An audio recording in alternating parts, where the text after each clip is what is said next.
Voilà. En direct, oui. Alors, est-ce que vous pouvez vous présenter? Ça va, vous m'entendez bien de là où vous êtes? Oui, oui, oui, pas de souci. Oui, bien sûr. Je m'appelle Michel Ribardière et je travaille beaucoup sur le sujet OVNI depuis quelques années, on va dire. Et puis, ces 2-3 dernières années, j'ai beaucoup travaillé aussi sur la découverte extraordinaire qui a été réalisée dans le sud du Pérou de corps humanoïdes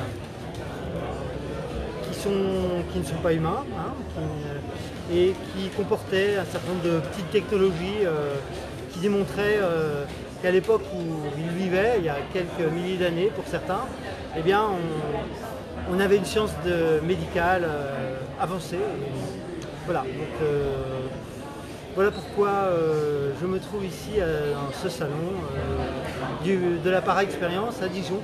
Et vous savez, dans cette salle, je me trouve aussi en présence de peut-être 1, 2, 3, 4, 5 autres personnes que moi qui se sont rendues ces 2 dernières années au Pérou, qui avons eu la chance de rencontrer Thierry Jamin, le président de l'Institut Aguirre Cusco, qui présente ces découvertes, ces corps. Et nous avons eu la chance de pouvoir les voir, les toucher. Alors on était habillés Oui, forcément, par précaution. je dirais avec des tenues protectrices quoi, Ouais. qui permettaient un peu d'empêcher qu'on prenne de possibles micro-organismes et puis surtout qu'on contamine les corps qu'on Ouais, voyait. inversement. Mais c'était toute une aventure et c'était assez intense. Ça doit faire bizarre. Ouais. Pardon? Ça doit faire bizarre. C'est intéressant Comme de parce que voir, vous êtes en présence de quelque chose qui officiellement n'existe pas, qui officiellement n'est pas possible. Donc Ouais. qui devrait en théorie être complètement fausse.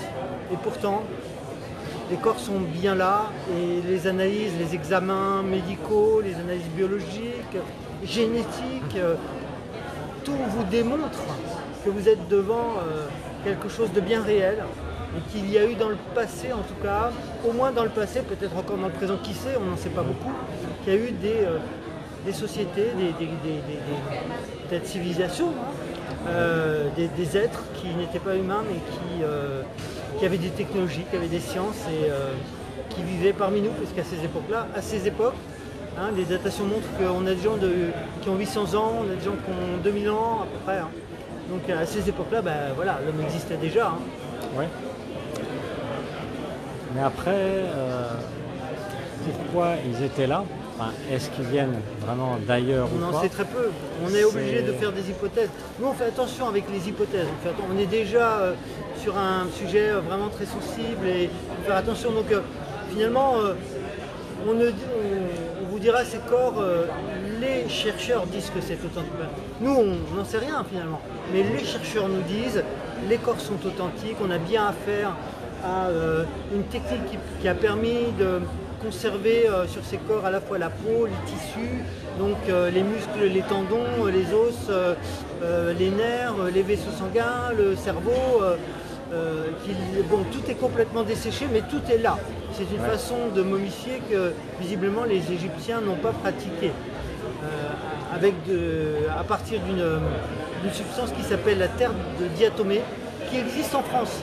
Nous autres Français aurions pu, juste à la vision, si on avait eu des paléontologues français qui auraient vu ces corps, ils auraient tout de suite compris que la substance blanche qui recouvrait ces corps, c'était de la terre de diatomée. Parce qu'en France, on a travaillé sur des animaux, des animaux préhistoriques qui ont été trouvés morts dans de la terre de diatomée, et qui ont été conservés. Et on a effectivement des chercheurs qui taillent dans la diatomée cristallisée pour essayer de libérer ces monstres d'une autre époque, on va dire.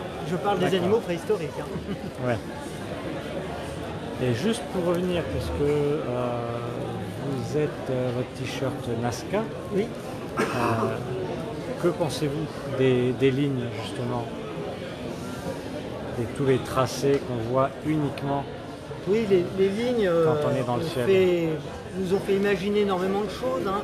En particulier depuis qu'ils ont été diffusés à l'international depuis les années 60-70, on va dire,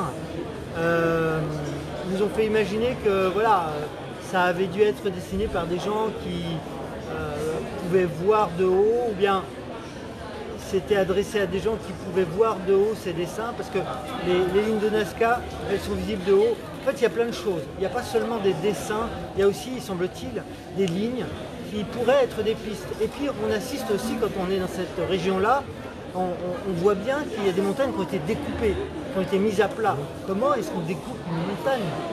Et pourquoi on découpe une montagne?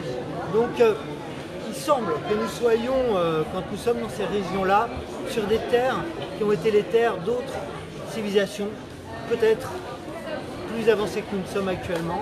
En tout cas, on a beaucoup de choses à découvrir. Les corps qu'on a trouvés montrent, comme je vous disais, quelques technologies, en particulier des implants dont on ne connaît pas la fonction. Et puis il y a des implants, du moins des interventions chirurgicales qui ont eu lieu, dont on connaît la fonction, on comprend, parce que à notre niveau, bon, ça fait longtemps qu'on étudie le corps humain maintenant, puis la médecine est capable de plein de choses. Il y a des choses, on comprend pourquoi ils ont été faits. Le seul problème, c'est que, si vous voulez, ça ne colle pas avec l'histoire officielle. Ce qu'on ne comprend pas, c'est comment ces gens-là, ils savaient faire ça. Ils avaient des stratégies, ils avaient au niveau médical, par exemple, pour lutter contre certaines pathologies. Comment ils savaient tout ça il y a 800 ans, il y a 1000 ans, il y a 2000 ans, etc. Et puis, d'où viennent ces corps? Parce que, malgré tout, on a quand même fait des analyses ADN, on s'aperçoit qu'ils ont une majorité de gènes qui sont totalement inconnus de nos bases de données. Dans nos bases de données, on a répertorié de nombreux animaux et on a leur séquence génétique, y compris celle de l'humain, hein, bien sûr. Et ben voilà, ces êtres-là, ils ont des séquences génétiques, on ne voit pas d'où ça sort, quoi. Et je ne vous raconte pas toutes les analyses, mais c'est passionnant. Oui, là, c'est passionnant. Voilà. Bien, je vous remercie. Avec plaisir, Patrick.